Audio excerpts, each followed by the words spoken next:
Hello friends, नमस्कार। मेरा नाम उमेश महतो है और आज हम ज्योमेट्री पढ़ने वाले हैं। फ्रेंड्स, ज्योमेट्री को हम लोग जानते हैं कि दो भागों में पढ़ते हैं, 2D और 3D। 2 डायमेंशन और 3 डायमेंशन जिसे हम कहते हैं। 2D में क्या है कि जिसका क्षेत्रफल और परिमाप होता है उसे हम 2D कहते हैं। कोण, त्रिभुज से कोण, त्रिभुज, वर्ग, वृत्त, आयत, चतुर्भुज।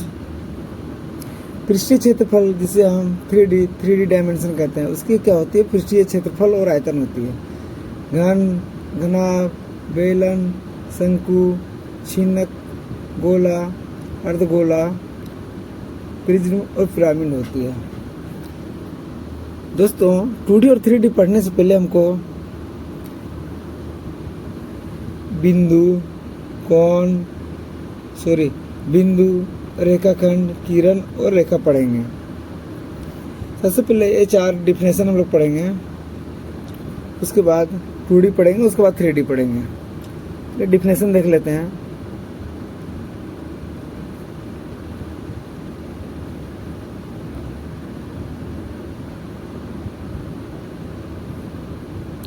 बिंदु किसे बोल देंगे? समतल पर बनी आकृति। समतल पर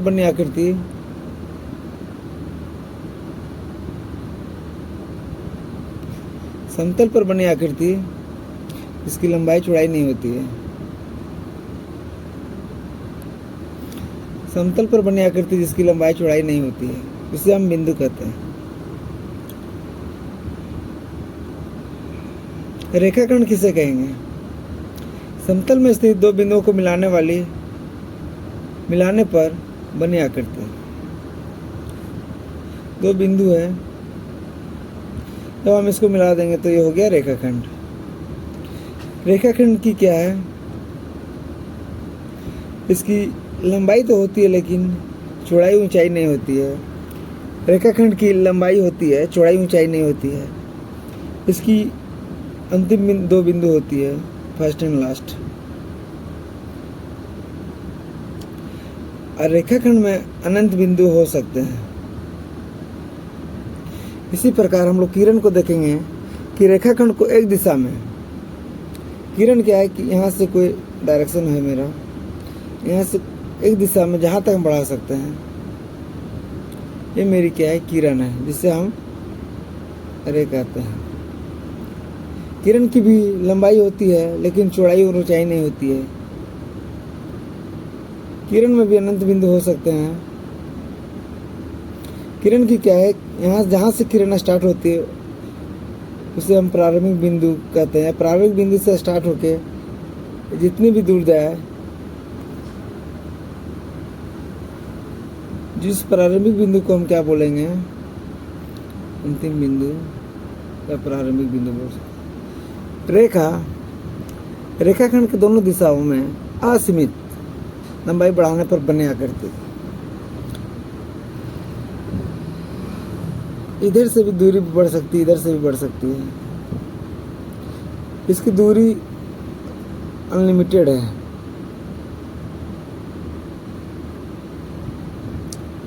इसकी भी लंबाई होती है लेकिन इसकी चौड़ाई और ऊंचाई नहीं होती है। रेखा की लंबाई होती है, चौड़ाई ऊंचाई नहीं होती है। ये हमारे थे रेखाखंड, किरण और रेखा। इसके आधार पे जब हम लोग पढ़ेंगे तो हम लोग को एक बार फिर रिपीट करते हैं। रेखाखंड किसे कहते हैं? समतल पर बनी दो बिंदुओं को मिलाने वाली आकृति। और किरण क्या है? एक बिंदु से स्टार्ट होके असीमित अनलिमिटेड दूरी तक जाती है, जिसे हम किरण कहते हैं। रेखा क्या है? रेखा की कोई अंतिम बिंदु नहीं होती है। समांतर रेखा ऐसी आकृति जो एक दूसरे को नहीं काटे। समांतर रेखा किसे कहते हैं?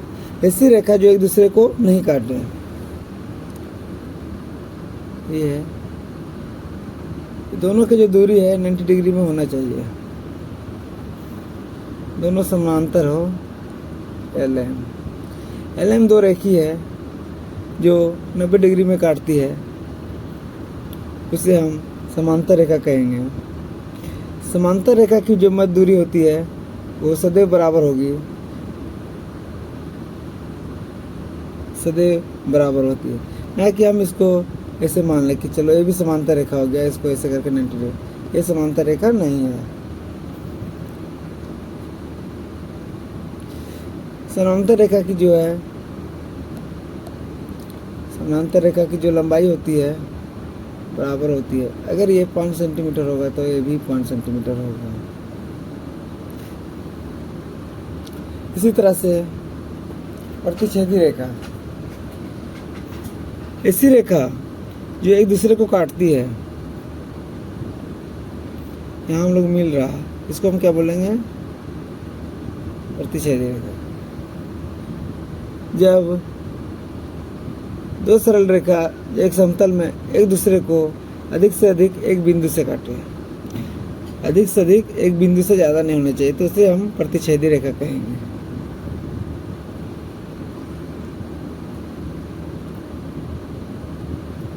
संगामी रेखा, 3 या 3 से अधिक रेखाएं जो एक ही बिंदु पर से गुजरती है। ये भी गुजरा, ये भी गुजरा, ये भी गुजरा, ये जो बिंदु है इसे हम संगामी रेखा कहेंगे। संगामी रेखा 3 या 3 से अधिक जो एक ही बिंदु से गुजरती है उसे हम संगामी रेखा कहते हैं। समपाती रेखा, ऐसी रेखा जो एक रेखा के ठीक ऊपर हो, ऐसी रेखा जो एक रेखा के ऊपर हो, जैसे ब्लैक वाली रेखा खींची है, फिर दूसरे उसके ऊपर रेड वाली रेखा खींचे हैं, तो ये क्या हो गया? समपाती रेखा। इसके भी अनंत बिंदु हो सकते हैं। उसके बाद दोस्तों हम लोग एंगल्स पढ़ेंगे। एंगल्स बहुत इंपॉर्टेंट है।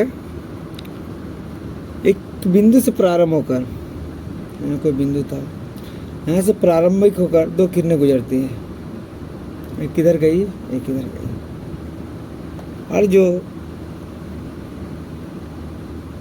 आकृति जो जहाँ से बिंदु मिलती है उसे हम कोण कहते हैं। एक बिंदु से जब 2 कोण गुजरती है तो उस आकृति को हम कोण कहते हैं। यहाँ बिंदु जहाँ से स्टार्ट हुआ उसे हम वर्टेक्स या शीर्ष कहेंगे, और जो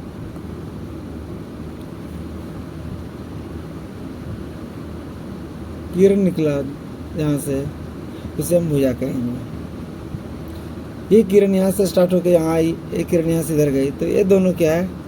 हम आरस में या भुजा कहेंगे। इसको हम बोल सकते हैं कोण ए ओ बी या कोण बी ओ ए। ये क्या है? एक एंगल्स है। इसको हम क्या बोलेंगे? इसको हम शीर्ष बोलेंगे। इसको हम क्या बोलेंगे? इसको हम भुजा बोलेंगे।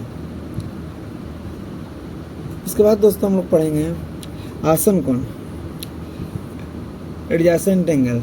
आसन कोण किसे कहते हैं? जिसका भुजा उभयनिष्ठ हो। उभयनिष्ठ करने का मतलब कि ये यहाँ, इसके लिए भी ये इम्पोर्टेंट है, इसके लिए भी ये इम्पोर्टेंट है। इसका मध्य वाली भुजा उभयनिष्ठ हो, ये भुजा उभयनिष्ठ हो।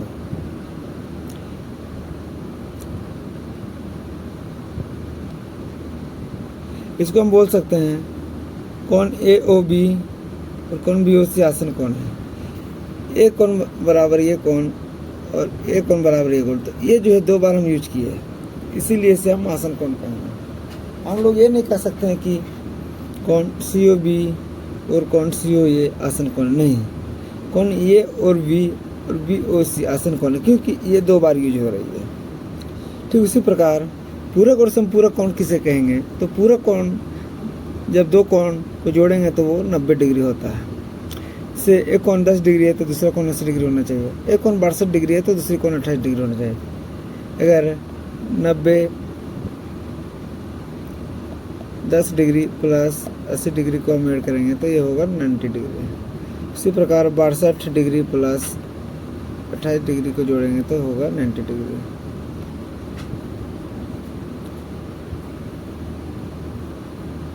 उसी प्रकार दोस्तों देखेंगे हम लोग समपूरक कोण।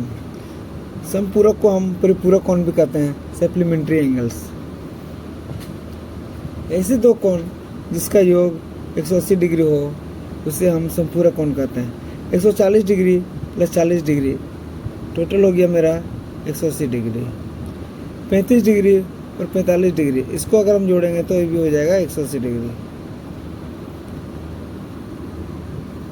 180 डिग्री को हम समपूरक कोण कहते हैं। इसका हम लोग एग्जाम्पल भी देखेंगे नेक्स्ट वीडियो पे। तब तक के लिए धन्यवाद आपको।